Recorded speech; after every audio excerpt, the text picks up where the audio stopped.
Hey everyone, it's Karen from the interview room. I want to talk to you about the Gene Hackman death case. So, as many of you already know, that Gene Hackman, the Hollywood actor, and his wife Betsy were found deceased inside their Santa Fe, New Mexico home back on February 26th. Now, when they were found, and they were found by maintenance workers who hadn't heard from the couple for a couple of weeks, when police got there, they didn't know what they had. They had unattended deaths of both Betsy and Gene Hackman, and they didn't know if they had a gas leak at first. That's what they first suspected. They didn't know if there was foul play. So police had to conduct an investigation into all this. Well, the Santa Fe County authorities have just released police body cam video from Gene Hackman's home and their investigation, along with reports and photographs and all kinds of stuff. And so the media has been releasing this. Now, some of you have asked why this would be released. And some of you have said, well, it seems like this couple, even though they're deceased, they're famous and their privacy has been violated. So I just wanted to explain up front why Santa Fe officials released it. And they actually put out a press release explaining why they released the body cam footage, the photos, the videos, and all that. And I just want to read one quick little excerpt from it. So they said, on one hand, we deeply understand the family's need for privacy during this painful time. On the other hand, the county has a duty to follow the law and face potential lawsuits, damages, and attorney's fees under the New Mexico Public Records Act if we withheld the records. So they had to conduct what they thought was a suspicious death investigation. They gathered all this information, and at the end of the day, after autopsies were done, it was revealed that Betsy died first on February 12th of hantavirus, which is a very rare disease, and people contract it by coming into contact with rodent or rodent feces. She died first, and Gene died about a week later, and we know that was from heart disease and also Alzheimer's disease. And I want to walk through some of it. Now, I should say they really had a huge amount of data that they shared with the media. And so not all the photos that they released that we're showing, a majority of them we are. And we've released some of the body cam video, and I'm sure you've seen it. You're seeing it elsewhere as well. So I want to share a couple of details that were in the final report, the police report that they released as well. But let's take a look at the photos of the couple's house. This is Betsy Hackman's bathroom where her body was found. And you can see these are other shots of them. There was a lot of clutter. There was a lot of other things there. Again, that's a shot looking the other way. Gorgeous view, beautiful home. And this is interesting because this is her, she had a couple of tabletops within this bathroom dressing area. And she's got pictures of her and Gene, pictures of her dogs, her beloved dogs that she loves so much. You see perfume bottles. and you see some what look like portraits, painted portraits of Betsy as well. So I thought that was really interesting.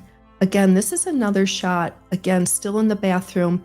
There's a police tag number 4 on there.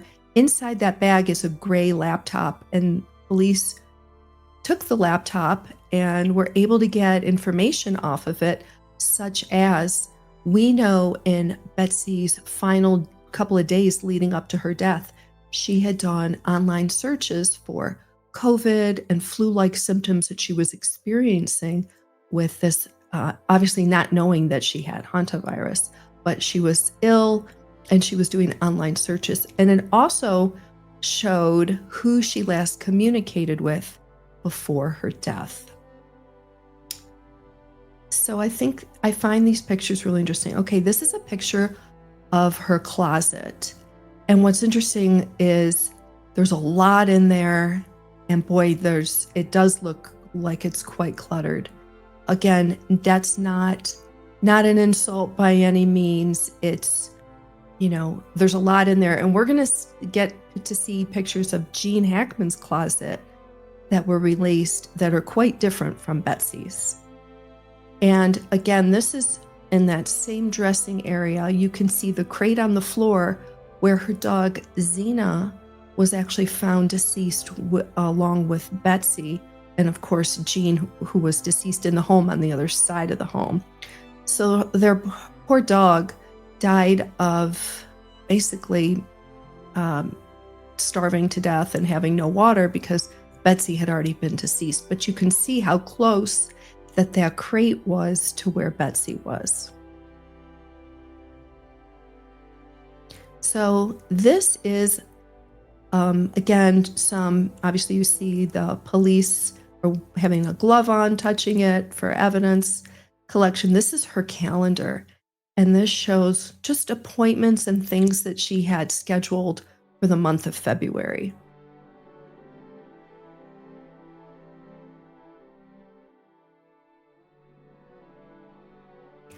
So the police found a used COVID test.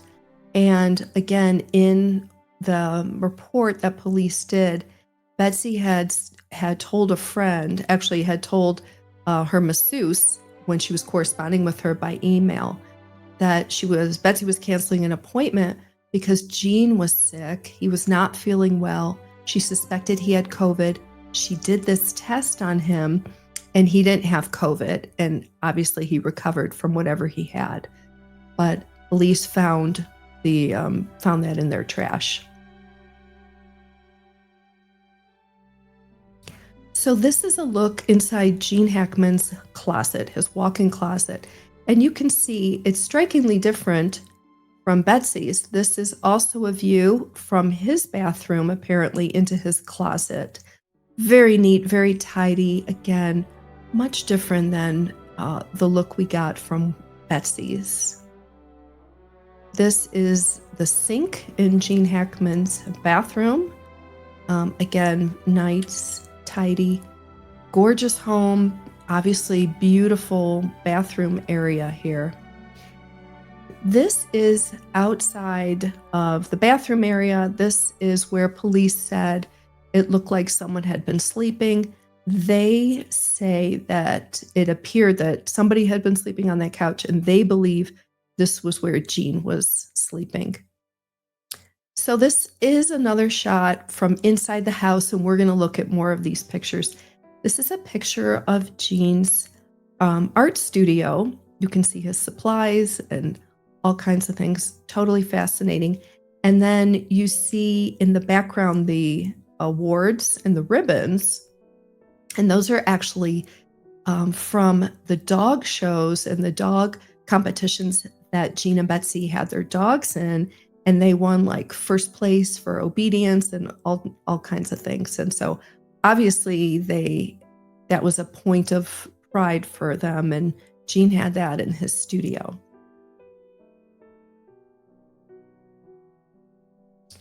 This is a picture in his studio, and it certainly appears like it was something he was working on. But again, we don't know that for sure.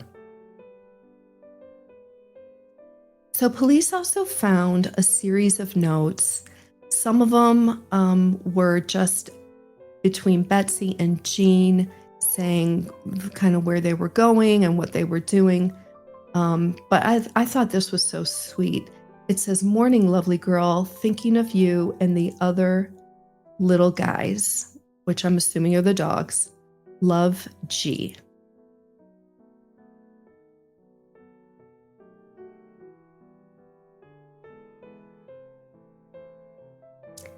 And again, these are other notes that I think these are pretty interesting. This one says that, "Ho ho, I'm off to see the wizard." This is a note that Betsy left for Gene, and she's talking about leaving a puzzle, a jigsaw puzzle for him to do. And this appears to be a jigsaw puzzle that was within his kind of his area where he had his painting and, I guess, studio, if you will. Now, the couple was married for over 30 years, and you really get a sense with these photos and seeing their home just of the love and loyalty that they had for each other. But the photos are also very heartbreaking too, obviously knowing what went on in the home as far as their deaths. These are some other shots of this beautiful home, which, by the way, was featured in Architectural Digest magazine in 1990. And this is a shot of the kitchen. This is how police found the kitchen. Just a stunning home. I wanted to say a word about the books.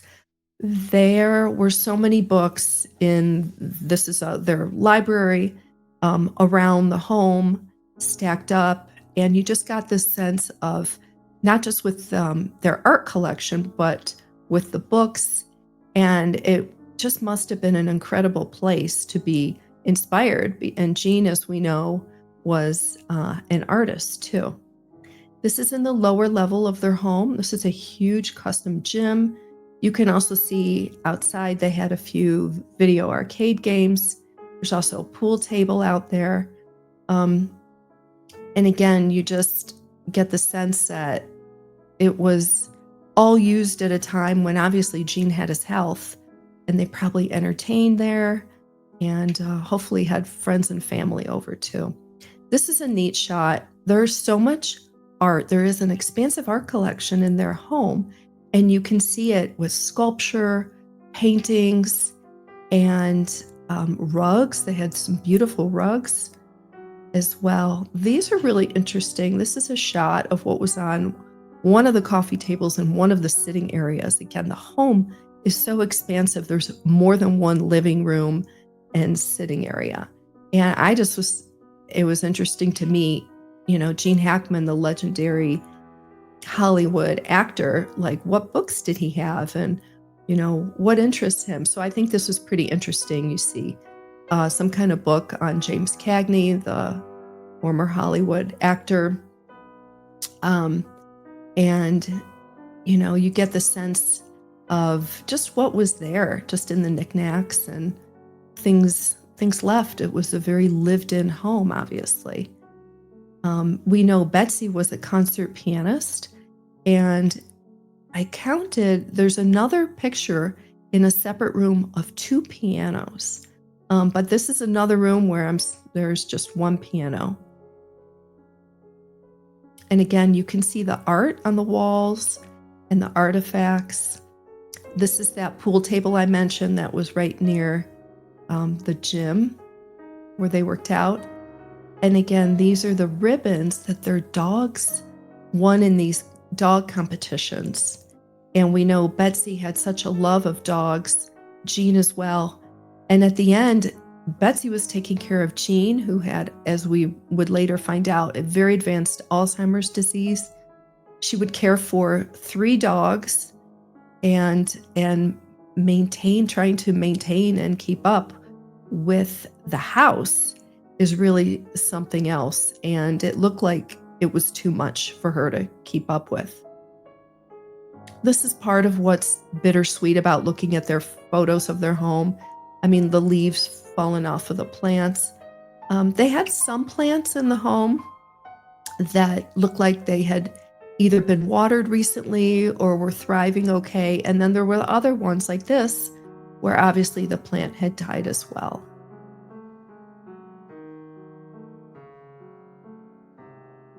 Again, this is another shot of the art collection, very eclectic art collection in their home, and it gives you just a sight.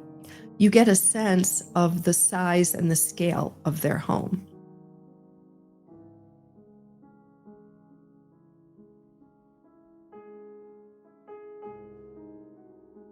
Again, another shot. This is the main area coming in off the front door. And again, the books in their library.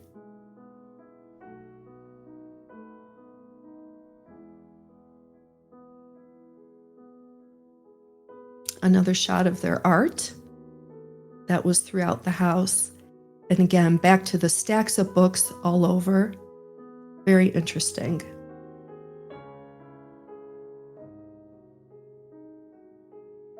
Again, beautiful art, a lot of it. This is a shot, obviously, from another sitting or living area. You can see some more of the sculpture pieces and the art that Gene and Betsy had collected and that were in their home. Obviously, they loved and enjoyed. This is a picture of the outside of the house. This is a 3-car detached garage. So one of the things that came out in the report was, and obviously Betsy died of hantavirus, which is, you can only get it by coming in contact with rodent or rodent feces. So the New Mexico authorities came in and the health department and did a whole search. So I want to be clear, their main home, Gene Hackman's main home, was clean. It did not have any rodent or rodent feces. Rodents were found, the droppings, the feces, and the dead rodents were found in this 3-car garage that you're looking at. Not only in the garage, but it was found in a couple of their vehicles as well, the report said. And the rodent droppings were also found in 2 casitas, freestanding casitas, on their property as well. So I want to be clear, it wasn't a rat-infested house, as some have erroneously reported, but it was definitely in the garage, in this garage.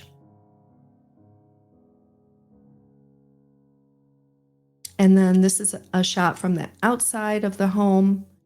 Just beautiful view. Really an incredible home. And again, it's interesting that it was featured 35 years ago, no less, in Architectural Digest magazine. So I want to make a point too. A couple of things that we also found out in the report. Police were able to talk to Gene Hackman's daughters. He had 3 kids, and they interviewed the 2 daughters. The 2 daughters said a couple things. First, they said their dad, Gene and Betsy, were so private that they never allowed cleaning people to come inside and work in their home. So, oh my goodness, poor Betsy, she must have been completely overwhelmed trying to care for him and keep up with such a huge home too. The other thing the daughters said was that they hadn't been in touch with their dad, Gene, in a year and a half. And the last time they saw him was at lunch in June of 2023. So, I just leave it at that. It just seems like he wasn't obviously close with his children. We know from previous reports that Gene left Betsy everything in his will. That's really a separate matter. I really don't want to get into that. So in seeing the inside of the Hackman's home and knowing what happened to the couple, I think there's a couple of lessons that we can glean from this. And first, I want to be clear. I'm not blaming anybody. I'm not blaming any Betsy or Gene or anybody when I say this. But so let's learn from what the Hackman story has taught us. And I would say, don't let this happen to you. Couple of things. It's pretty obvious that the couple stayed in this home a lot longer than they probably should have. It would have been a very difficult home to navigate for Gene, especially with advanced Alzheimer's disease. And Betsy had so much on her shoulders and on her plate. Keeping up with the home would have been, obviously, was very, very difficult. So the layout wasn't good for somebody with Alzheimer's disease. And since she wasn't getting any help on the inside, they had plenty of help and maintenance workers for the outside of the home, but she didn't have any help on the inside. And so if we can learn anything by their story, I think it would be reach out to loved ones around you, check in with your neighbors, and let's learn if we're ever in a situation, either ourselves or family members or those closest to us, get help. I think a lot of people have said if the couple had had somebody regularly coming in, either to check on Gene's health or just to help out, who knows, it could have made a difference. Again, no assignment of blame, but let's learn from their story. So tell us what you think about this. Leave your comments below, and I'll see you on the next one.